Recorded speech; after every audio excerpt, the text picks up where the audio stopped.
Hey guys, welcome to Oliveboard. मैं रोहित रघुवंशी, या reasoning mentor. कैसे हैं आप लोग सभी? आई होप आप लोग बहुत बहुत अच्छे हैं और तैयारी आप लोग अच्छे से करना शुरू कर दिया है आप लोगों ने, राइट? चलिए स्टार्ट करते हैं एक बहुत ही सुंदर सा कोट्स के साथ, राइट? विकल्प मिलेंगे बहुत मार्ग भटकने के लिए, मगर संकल्प एक ही काफी है मंजिल तक जाने के लिए। देखिए, बहुत ही बड़ी बात है, देखिए, ठीक है। इसलिए कहा जाता है कि संकल्प जरूर है, ठीक है। तो आज ही संकल्प लीजिए कि भाई हमें अपनी मंजिल तक पहुंचना ही है, ठीक है। बहुत आपको मिलेंगी, बहुत ही कठिनाइयां होंगी, और ऐसा भी होगा, ऐसा भी लगेगा कि आप भाई बस रहने दीजिए, छोड़ दीजिए, आप भटकेंगे। लेकिन जब आपको पता है कि आप पता रहेगा कि हमने संकल्प ले लिया है, हमें करना है, तो कोई नहीं रोक पाए, ठीक है।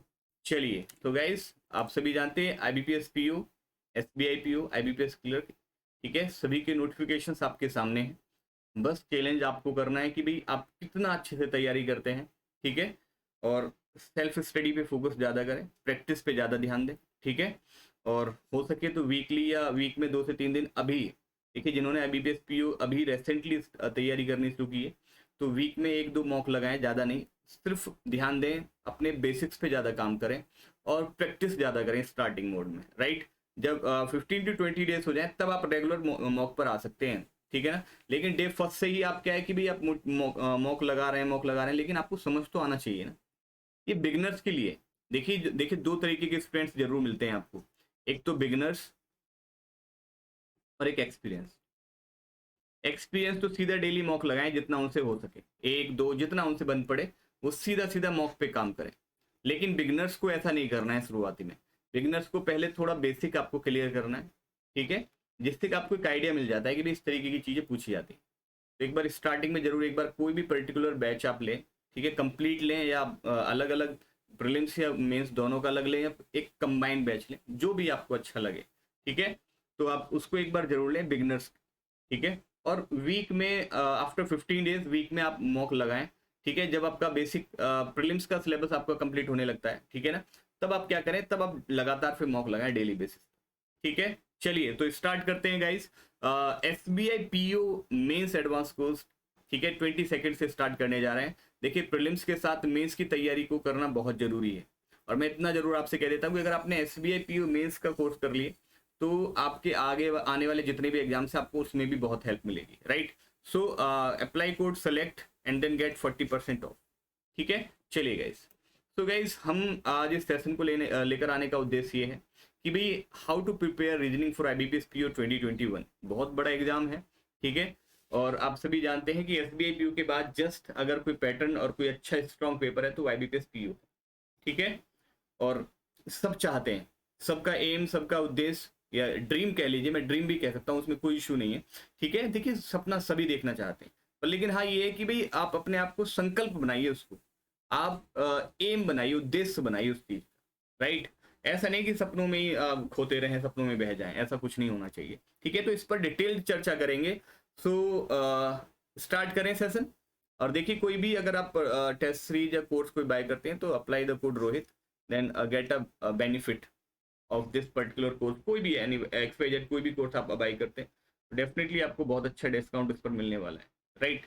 तो चलिए गाइस, अगर इसके एग्जाम पैटर्न प्रीलिम्स की बात करें तो गाइस 60 मिनट्स 1 आवर का पेपर होता है, और प्रत्येक सेक्शन के लिए 20-20 मिनट्स दी जाती है, ठीक है। इंग्लिश में 30 क्वेश्चन, न्यूमेरिकल एबिलिटी में और रीजनिंग में 35 क्वेश्चन, ओवरऑल 100 क्वेश्चन, 100 मार्क्स, ठीक है ना।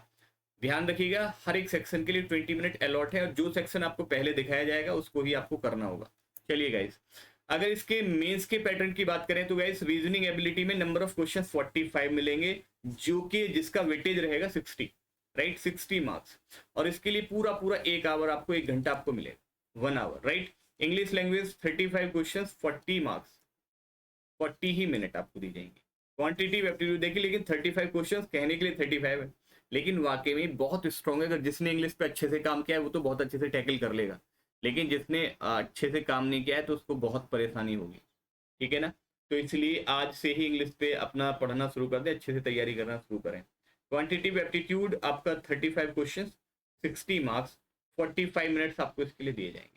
जनरल एंड फाइनेंशियल अवेयरनेस आप सभी को देख रहे हैं, कि number of question 40 and maximum marks आपके कितना 40, तो 35 मिनट्स इसके लिए अलॉट होंगे। टोटल आपको मिल दिए जाएंगे 180 मिनट, ठीक है। और 200 मार्क्स, 155 क्वेश्चन। इसमें एक और रहता है डेस्क्रिप्टिव, ठीक है ना, डेस्क्रिप्टिव वाला पार्ट भी इसमें मिलता है, ठीक है, जो आपका इस पूरे 3 घंटे के बाद आपका पेपर होता है डेस्क्रिप्टिव का, ठीक है गाइस। चलिए, तो डेस्क्रिप्टिव में कुछ नहीं आता, सिर्फ और सिर्फ इतना आता है आपको, देखिए एसे और एप्लीकेशंस, ठीक है ना, ये आपके दो चीजें पूछी जाती है उसमें। और क्या करना है, बस आपको जो भी समय अलॉट किया जाए उस समय में करना है। 25 question, sorry 25 marks, sorry 25 marks का वेटेज रहता है ओवरऑल। अगर जब आपको मेंस की कट ऑफ आती है वो ओवरऑल 225 में से काउंट होती है, राइट। तो इसके लिए आपको प्रॉपर तरीके से काम करना है ऐसे, और इस पर भी देखिए सबसे बड़ी बात कि आपकी थोड़ी बहुत टाइपिंग भी होनी चाहिए, हल्की फुल्की स्पीड होनी भी चाहिए। ऐसा नहीं कि बिल्कुल ही आप एक एक वर्ड को ढूंढ ढूंढ कर टाइप कर रहे हैं, तब तो बहुत मुश्किल हो जाएगा। इसलिए अगर नहीं है तो उस पर भी थोड़ा बहुत 10-15 मिनट डेली आप टाइम निकाल लीजिएगा। अदरवाइज मेरे साथ एक बार हो चुका है, मैंने सिर्फ इसको डिस्क्रिप्टिव पार्ट को स्ट्रॉन्ग किया था, लेकिन टाइपिंग पे मैंने उतना ध्यान नहीं दिया था। मेरा ईगो कह लीजिए, या मैंने अपना कुछ कह सकते हैं, कभी कभी हो जाता है जब गाइडेंस ना मिले ना। देखिए गाइडेंस की मेरे साथ बहुत कमी रही, ठीक है। तो वहां पर थोड़ा सा एटीट्यूड, या कह लीजिए कि मैं थोड़ा सा ठीक कर लेता था टाइपिंग, लेकिन वहां प्लेस इतना हो गया कि वो टाइपिंग स्पीड निकल ही नहीं रही थी बिल्कुल भी। तो वहाँ डिस्क्रिप्टिव की वजह से भी एक बार मेरा रुक गया था मैं, ठीक है। तो आप भी इस चीज से थोड़ा अवेयर रहें अभी, पहले से ही डिस्क्रिप्टिव पे भी काम करना शुरू कर देना, ठीक है। चलिए, अगर देखिए सिर्फ रीजनिंग की बात करेंगे, इसमें प्रीलिम्स और मेंस दोनों का ही सिलेबस है। पजल्स और सिटिंग अरेंजमेंट ये आपके प्रीलिम्स और मेंस दोनों में पूछे जाते हैं, और अच्छा खासा वेटेज रहता है प्रीलिम्स में भी और मेंस में भी। प्रीलिम्स में 20 to 25 या 23 तक क्वेश्चन पूछे जाते हैं, और अगर मेंस की बात करें तो मेंस में भी 25 to 30 क्वेश्चन इसमें पूछ लिए जाते हैं, right. Blood relations even prelims में भी और मेंस में भी। प्रीलिम्स में आपको सिंपल पैराग्राफ बेस्ड आपको ब्लड रिलेशन मिलेगा, अगर मेंस में पूछता है तो वो कोडेड वाला पार्ट पूछ लेता है मेंस में। ऐसे ही सिमिलरली डायरेक्शन भी वही सेम है, प्रीलिम्स में अगर पूछता है तो वही पैराग्राफ बेस्ड आपका डायरेक्शन सेंस क्वेश्चन, जिसपे 1 से 2 या 2 से 3 क्वेश्चन आपके पूछ लिए जाते हैं। लेकिन अगर वही आपसे मेंस में पूछ लिया जाएगा तो वही कोडेड बेस्ड आपसे पूछ लिया जाता है, ठीक है। कोडेड बेस में भी इसने टाइप्स बदल दिए हैं, काफी टाइप्स हो गए कोडेड में भी डायरेक्शन सेंस के अंदर। तो जितने भी सारे टाइप्स हैं आप उसको प्रॉपर सीखना है आप लोगों को, ठीक है। डाटा सफिशिएंसी प्रीलिम्स में भी एक्सपेक्ट कर सकते हैं, लेकिन मेंस में तो डेफिनेटली पूछा जाने वाला ही है। Machine input, new pattern based, या इवन पुराने टाइप का भी पूछ सकता है, लेकिन न्यू पैटर्न का ज्यादा चांसेस रहते हैं। New pattern like box based हो गया, नंबर्स बेस्ड हो गया, ये आपके मशीन इनपुट के क्वेश्चंस आपके आजकल पूछे जा रहे हैं रेसेंट में। लाइक 2020 में आपका बॉक्स बेस्ड मशीन इनपुट पूछा गया था, राइट। चलिए, अगर बात करें इनइक्वालिटी, प्रीलिम्स में पूछा जाता है, मेंस में अगर पूछा भी गया तो कोडेड वाला पार्ट पूछा जाएगा। पूछा गया तो सो रहता है, 50-50 पूछा भी जा सकता है और नहीं भी। हम ये भी नहीं कह सकते कि नहीं पूछा जा सकता। सिलोजिज्म प्रीलिम्स का पार्ट है, और इवन मेंस में भी पूछ लिया जाता है। मेंस में क्या पूछा जाता है, मेंस में आपसे रिवर्स पूछ लिया जाता है, रिवर्स सिलोजिज्म। मेंस में आपसे डज नॉट फॉलो वाला पार्ट पूछ लिया जाता है, ठीक है। अगर वो पूछना चाहता है, और ऐसा नहीं कि आप ये सोचे कि 5 क्वेश्चन पूछ जाएंगे, नहीं, ज्यादा से ज्यादा 2 क्वेश्चन, मैक्सिमम 3 क्वेश्चन बस, हार्डली। अगर उसको पेपर को थोड़ा इजी करना है तो वो 3 क्वेश्चन दे सकता है, अदरवाइज 1 से 2 क्वेश्चन से मिलेंगे, ठीक है। वो मिसलिनियस में आ जाता है कि मिसलिनियस में ये क्वेश्चन पूछेंगे। कोडिंग डिकोडिंग प्रीलिम्स में भी और मेंस में भी। प्रीलिम्स में न्यू पैटर्न पर बेस्ड आपसे क्वेश्चन पूछ लिए जाते हैं। अल्फा न्यूमेरिक में भी सेम वही, सिंपल अगर प्रीलिम्स में पूछ रहा है तो आपसे या तो अल्फाबेट्स न्यूमेरिक और सिंबल्स का कॉम्बिनेशन दे सकता है, या नंबर्स पर बेस्ड दे सकता है, या फिर आपको कोई वर्ड दे सकता है 3 letter based, 4 letter based, even 5 letter based तक भी वर्ड आपसे पूछ लिए जाते हैं कभी कभी। लॉजिकल रीजनिंग सिर्फ और सिर्फ मेंस का पार्ट है ये, इसमें 6 to 7 क्वेश्चंस की आपको देखने को मिलते हैं, ठीक है। तो ये रीजनिंग का सिलेबस है, अगर रीजनिंग के सिलेबस की बात की जाए। देखिए, इस सिलेबस को कंप्लीट होने में अगर प्रीलिम्स की अगर मैं बात करूं तो ज्यादा से ज्यादा 1 मंथ, इससे ज्यादा का समय लगता नहीं है। डेफिनेटली आप बहुत अच्छा कर सकते हैं। और देखिए, आप सभी जानते हैं कि आपके पास मोटा मोटा जो समय है वो आपके पास 45 डेज है। अगर आईबीपीएस पीओ की बात की जाए, अगर आपने 25 to 26 डेज में अगर आपने प्रीलिम्स का सिलेबस कंप्लीट कर लिया, तो यू हैव 20 डेज लगातार डेली। दिन में आप 2 मॉक लगाएं, एक सुबह में एक रात में, ठीक है। सुबह में आप लगाएंगे, 1 घंटे का समय रहेगा आपके पास, और 1 से 1.5 घंटे का समय रहेगा एनालिसिस के लिए। दैट मीन्स 2.5 घंटा यहाँ जाएगा और 2.5 घंटा इवनिंग में, राइट। देखिए, ये है सिर्फ उन बच्चों के लिए जो बिगनर्स हैं, ठीक है। बिगनर्स के लिए टास्क बहुत टफ रहता है, उसको काफी ज्यादा करनी पड़ती है चीजें। उसको बैच जो ज्वाइन किया उसको भी देखना होता है, उसको खुद पे से भी काम करना होता है, उसको मॉक भी लगाने होते हैं। लेकिन मॉक में आपसे कहूंगा कि मॉक थोड़ा रुक कर लगाइएगा। मॉक आप तब लगाइएगा जब आप थोड़ा सा एक बार प्रीलिम्स के से आप गुजर जाएं, ठीक है ना। प्रीलिम्स का आप, ये सिर्फ बिगिनर्स के लिए, जो आपको ये गाइड करता है कि नहीं डे फर्स्ट से ही आप लगा लीजिए, वो नहीं। डे फर्स्ट से लगा तो ले, लेकिन कुछ समझ में तो आना चाहिए। जिसने मतलब कहते हैं कि अगर बच्चा चलना ही नहीं करा, उसको कैसे खड़ा कर दें, उसको सिखाया जाएगा ना, उसको हाथ पकड़ के ले जाया जाएगा ना। तो पहले वही है ना कि पहले 20 से 22 दिन, मैं ज्यादा नहीं कहता, 25 to 26 डेज में आपका प्रीलिम्स का हो जाता है मैक्सिमम, अच्छे से कवर करा देता है कोई अगर टीचर आपको ठीक मिल गया है तो, राइट। फिर उसके बाद लगातार आप मॉक पर काम कर सकते हैं, प्रॉपर ऑब्जर्व करें क्या लूप होल्स हैं, क्या कमियां आ रही हैं, उस पर प्रॉपर काम कर सकते हैं आप, ठीक है। क्लियर है बात ये, ठीक है। लास्ट ईयर के सारे पेपर्स आप कर लें, ठीक है। जितने भी मॉक्स आपको ऑलिव बोर्ड के थ्रू मिलते हैं उस पर प्रॉपर काम करें, और डेली बेसिस पे अच्छे से एनालाइज भी करें, राइट। एनालिसिस बहुत जरूरी है किसी भी काम को करने के बाद। क्या हमसे गलतियां हुई, क्या हमें इंप्रूव करना है, ये बहुत जरूरी है। अगर इस पर काम नहीं किया गया, दैट मीन्स फिर पॉसिबल नहीं कि भाई आपने पेपर तो लगा लिया, लेकिन पेपर लगाने के बाद आपने ये तो नहीं देखा ना कि मेरे अंदर कमियां कहाँ रही। और आज आप जानते हैं ह्यूमन बींग्स के अंदर सबसे बड़ी कमी ही यही है कि वो अपनी कमी देखना चाहता ही नहीं है। और जिसने देखना शुरू कर दिया, देख लीजिए उसको मिलती है फिर डेफिनेटली। क्यों चुनिंदा ही स्टूडेंट्स, क्यों कम लोग ही सक्सेस मिलती है कम लोगों को ही, वो यही रीजन है, ठीक है।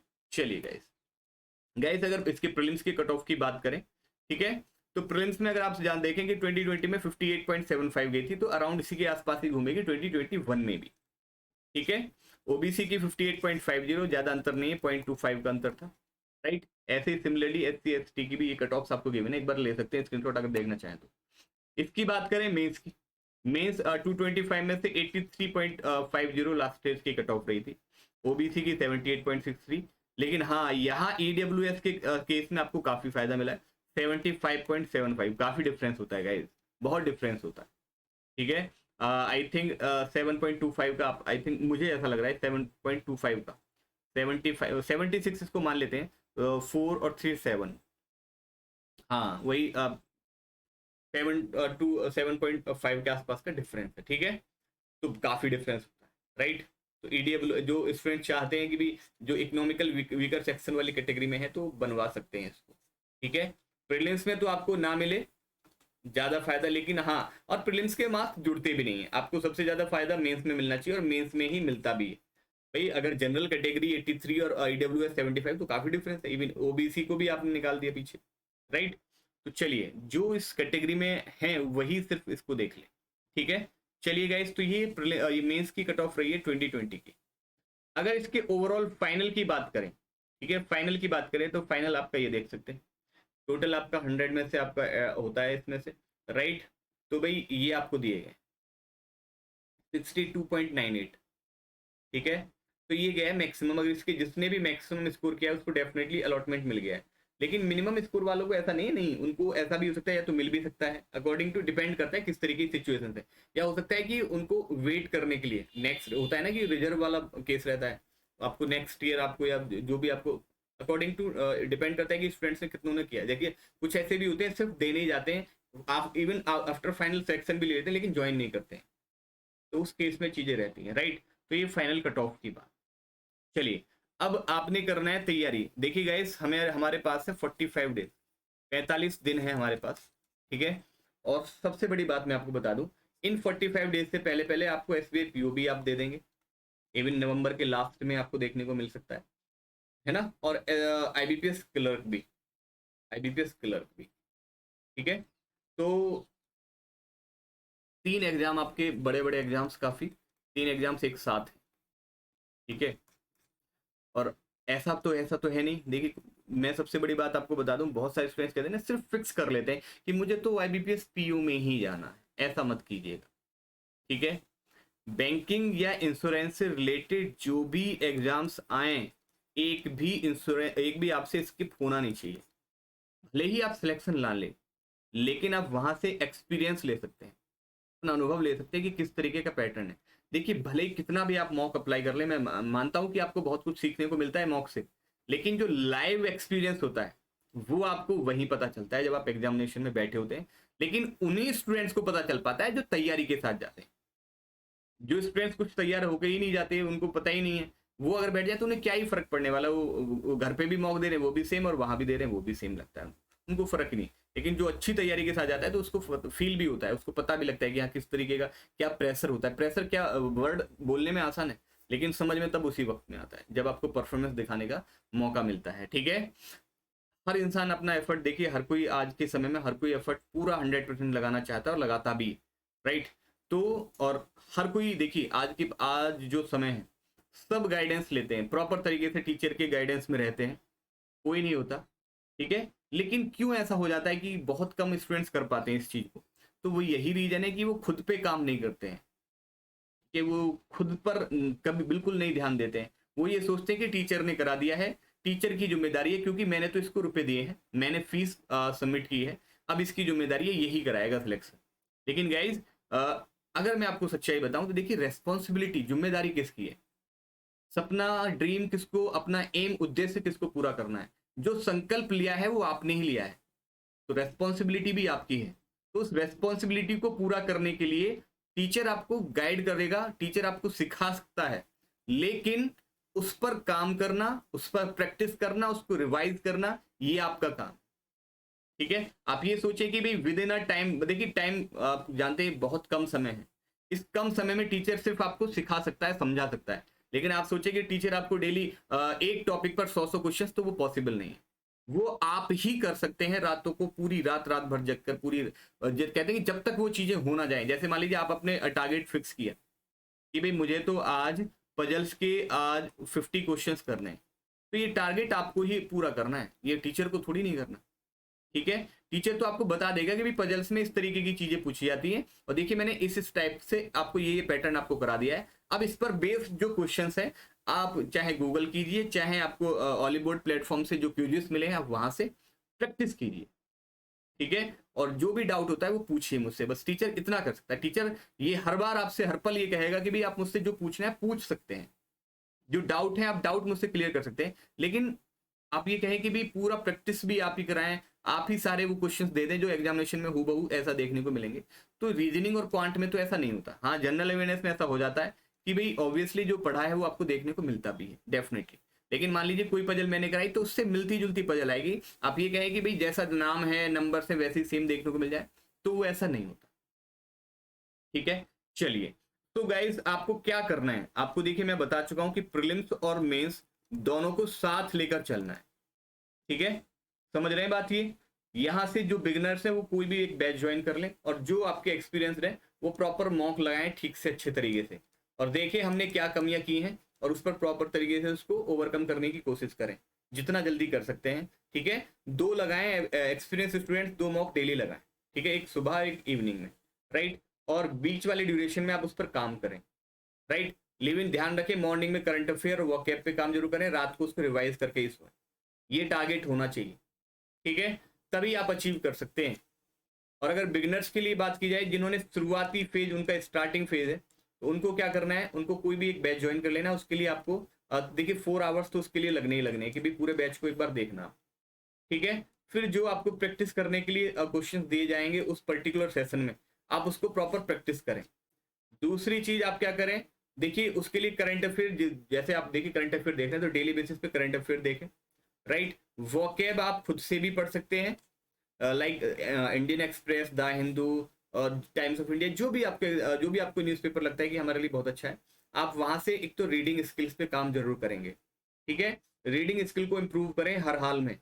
बच्चे बहुत कहते तो रहते हैं कि सर हमारी इंग्लिश वीक है, अरे इंग्लिश वीक है तो उस पर काम भी तो कीजिए ना।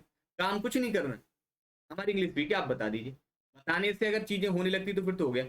टीचर बताने के साथ फॉलो भी करना है ना, फॉलो भी कीजिए उसको, तभी कुछ बेहतर हो सकता है। ठीक है, तो 4 घंटे इसके लिए हो गया, प्रैक्टिस के लिए आप 1 से 1.5 घंटा प्रैक्टिस के लिए, राइट। और ये जब काम आपका हो जाए 20 दिन, आफ्टर 20 डेज, तो 20 डेज के बाद फिर एक आपको टारगेट और मिलेगा कि आपको डेली मॉक भी अटेम्प्ट करना ही है। मॉक टेस्ट हो गया, प्रीवियस ईयर या मेमोरी बेस्ड पेपर हो गए। ठीक है, मेमोरी बेस्ड पेपर तो आप अभी से देखना शुरू कर दें, मेमोरी बेस्ड पेपर को देखने में देरी ना करें। और मैंने यूट्यूब पे कराए भी, और इवन IBPS PO के लिए मैं जल्दी ही आपसे आज या कल में ही आपको मेमोरी बेस्ड पेपर भी कराने वाला हूँ, राइट। तो वहां से आपको एक आइडिया मिलेगा कि इस तरीके की चीजें हैं और इतना हमें करना पड़ेगा अभी। और देखिए बेसिक अंडरस्टैंडिंग आपको पता चल जाती है जब आप प्रॉपर उसका प्रीलिम्स प्रीवियस ईयर पीछे के पेपर्स को एक बार देख लेते हैं, तो वहां से आपको आइडिया लग जाता है कि किस तरीके की चीजें हैं और मुझे कितना मैं अभी हूँ। देखिए हर एक स्टूडेंट को अपनी एबिलिटी का पता रहता है कि मैं इतना कर सकता हूँ, इतना मैं समय दे सकता हूँ। ठीक है, हर एक का कैलिबर अलग अलग होता है, सेम नहीं होता सभी का। ठीक है, तो वो उसी के अकॉर्डिंग काम करते हैं। कोई स्टूडेंट ऐसा भी होता है कि जो ग्रैब कर लेता है एक बारी में, कोई ऐसा होता है कि एक बार पढ़ा फिर उसको नहीं, तो फिर उसको दोबारा रिकॉल करने की या दोबारा रिवाइज करने की प्रॉपर जरूरत होती है। ठीक है, तो हर तरीके के स्टूडेंट्स यहाँ पे रहेंगे। ठीक है ना, तो इसीलिए आफ्टर 20 डेज आपको मेमोरी बेस्ड पेपर पे प्रॉपर फोकस करना है। राइट, जो आपके मेन टॉपिक्स होंगे मैं आपको बता दूं, पजल्स और सिटिंग। ठीक है, पजल्स और सिटिंग अरेंजमेंट पे आपको प्रॉपर फोकस करना है। ध्यान रख लीजिएगा सभी के सभी लोग। क्यों रखना है? क्योंकि चाहे प्रीलिम्स की बात करें चाहे मेंस की बात करें, 70 to 80% वेटेज इसका यहाँ पर एग्जामिनेशन में देखने को मिलता है। राइट, तो इस पर जितना ज्यादा काम करेंगे, जितना ज्यादा प्रैक्टिस करेंगे, जितना टीचर से पढ़कर, जितना खुद से उसको रिवाइज करेंगे, जो वो क्वेश्चंस दे रहा है उनको भी, जो क्वेश्चन उसने समझाए वो भी, और प्रीवियस ईयर क्वेश्चंस भी, जो जहां से क्वेश्चन मिले वहां से आप उसको बस लगाइए। ठीक है, टारगेट बनाइए, संकल्प लीजिए कि भी 5 to 6 पजल हमें डेली अटेम्प्ट करनी है हर हाल में, टिल योर एग्जाम या आफ्टर सेलेक्ट, मतलब जब तक सिलेक्शन नहीं हो जाता तब तक आपको हर हाल में 5 से 6 पजल आपको डेली बेसिस पे लगानी है। और जैसे ही एक बार प्रीलिम्स का एक बार सिलेबस हो जाता है, देन उसी के बाद से आप एक और संकल्प लेंगे कि भी अब मैं 1 से 2 पजल्स आपकी डेली मेंस की भी अटेम्प्ट करूं। क्योंकि देखिए पहले बेसिक सीखना होगा प्रॉपर तरीके से, तो उसमें लग जाते हैं 15 से 20 दिन। ठीक है, तो 20 से 25 दिन आप उस पर काम करेंगे, तो आप उस केस में पहले प्रीलिम्स की ही पजल्स पे काम करेंगे 5 to 6 डेली बेसिस पे। तो 5 to 6 जब आप डेली बेसिस पे पजल्स पे काम कर रहे होंगे तो एक अच्छा खासा बेसिक आपका बन जाता है। तो तब आप मेंस की भी पजल्स को आप अच्छे से समझ पाते हैं। भले ही आप देख कर करें, 1 दिन 2 दिन 10 दिन 15 दिन आप देख कर करेंगे, लेकिन 16वां दिन ऐसा भी आएगा कि जब आप खुद से बना पा रहे होंगे। ठीक है, तो बस ये डिपेंड करेगा कि आप कितना अच्छे से प्रैक्टिस कर रहे हैं, कि वो समय कितना जल्दी, मान लीजिए ऐसा भी हो सकता है कि 2 दिन बाद आपको तीसरे दिन आप मेंस की पजल खुद से भी बनाने लग जाए। ठीक है, तो वो डिपेंड करता है कि आप कितने अच्छे तरीके से, कितना कॉन्सेंट्रेट होकर आप चीजों को पढ़ रहे हैं, कितना चीजों से प्रैक्टिस या कितना अच्छे से क्वेश्चंस को लगा रहे हैं। राइट, ये करता है मैटर। राइट, फिर अगर मैं बात करूं इनइक्वालिटी, तो अगर देखिए इस साल की अगर बात की जाए तो इस बार जो पेपर में अगर देखने को मिला है प्रीलिम्स के, तो इनइक्वालिटी और सिलोजिज्म आपको दोनों ही कंबाइंड देखने को मिले। 2 से 3 क्वेश्चन इनइक्वालिटी के, 2 से 3 क्वेश्चन आपके सिलोजिज्म के। उसने किसी भी टॉपिक को उसने छोड़ा नहीं है। ऐसे ही कोडिंग डिकोडिंग आपको देखने को मिला है। अगर किसी शिफ्ट में कोडिंग डिकोडिंग नहीं है तो उसमें अल्फा न्यूमेरिक सीरीज आपको देखने को मिला। ठीक है, फिर अगर बात की जाए तो ब्लड रिलेशन और डायरेक्शन आपके एज यूजुअल अपनी उस पर बने हुए हैं, पूछे जाते रहे हैं और पूछे जाके। लास्ट ईयर की अगर मैं बात करूं, ठीक है ना, तो लास्ट ईयर देखिए पजल सिटिंग अरेंजमेंट 23 क्वेश्चंस पूछे गए थे 2020 में, 2020 में। ठीक है, इनइक्वालिटी और सिलोजिज्म, ठीक है ना, इनइक्वालिटी और सिलोजिज्म के, जैसे इनइक्वालिटी के 3 क्वेश्चंस पूछे गए थे, सिलोजिज्म के भी 2 से 3 क्वेश्चंस पूछे गए थे। लेकिन आप ये मत समझिएगा कि 2020 में ऐसा गया था 2021 में भी सेम आएगा। लेकिन हाँ इतना है कि आपको बेसिक आइडिया मिल जाता है कि इस तरीके की चीजें हैं। Coding decoding alpha numeric series, तो आप कहेंगे देखो अल्फा न्यूमेरिक सीरीज तो नहीं पूछी गई थी, लेकिन हाँ कोडिंग डिकोडिंग के क्वेश्चन पूछे गए थे। ठीक है, और ब्लड रिलेशन के 1 से 2 क्वेश्चन और डायरेक्शन के भी 1 क्वेश्चन या 2 क्वेश्चन इससे भी पूछा गया। तो ये लास्ट ईयर का डाटा रहा है, तो इससे ही मिलती जुलती चीजें आएंगी। अब जैसे पजल्स और फिटिंग अरेंजमेंट है तो कुछ बदलेगा थोड़ी नहीं, बस इतना हो सकता है जैसे पिछली बार आपको आपकी किसी शिफ्ट में लीनियर है तो 2 से 3 दिन पेपर होता है, तो सारे टाइप की पजल्स या फिटिंग अरेंजमेंट सारे पूछ लिए जाते हैं हर एक किसी ना किसी शिफ्ट में बदल बदल कर। तो ऐसा कुछ नहीं है कि आप ऐसे टाइप की भी पिछले साल जैसे जो पूछा गया वो इस साल नहीं पूछा जाएगा। लेकिन हाँ बस ये कि क्वेश्चंस का थोड़ा सा लेवल ऊपर नीचे हो जाता है। बाकी क्वेश्चंस सर्कुलर भी पिछले साल पूछा गया तो इस वर्ष भी सर्कुलर किसी ना किसी शिफ्ट में पूछा जाएगा। अगर लास्ट ईयर अगर 13 नंबर बेस्ड क्वेश्चंस पूछे गए थे तो इस वर्ष भी आपको 13 नंबर ऑफ बेस्ड क्वेश्चंस पूछे जाएंगे ही जाएंगे। ठीक है, तो ये तो मत सोचिएगा एटलीस्ट कि भाई इस तरीके अगर पिछले साल जो पूछा गया तो इस वर्ष नहीं पूछा जाएगा, ऐसा कुछ भी नहीं। राइट, डिपेंड करता है कि सिलेबस कितना है। सिलेबस बहुत ही लिमिटेड है तो उसमें क्या कुछ अलग दे सकता है, तो वही चीजें हैं। बस ये कि थोड़ा सा मैंने वही बोला है कि लेवल का ऊपर नीचे हो सकता है, लेकिन जैसे सिलोजिज्म में आप देख रहे होंगे ओनली फ्यू पर 2 साल से लगातार इस पर पूछे जा रहे हैं। और अब 2021 में जो भी एग्जाम्स हुए, लाइक एसबीआई क्लर्क का, आरआरबी पीओ, आरआरबी क्लर्क के जो एग्जाम्स हुए, इसमें सब में ओनली फ्यू के क्वेश्चंस एज यूजुअल बने हुए हैं, राइट।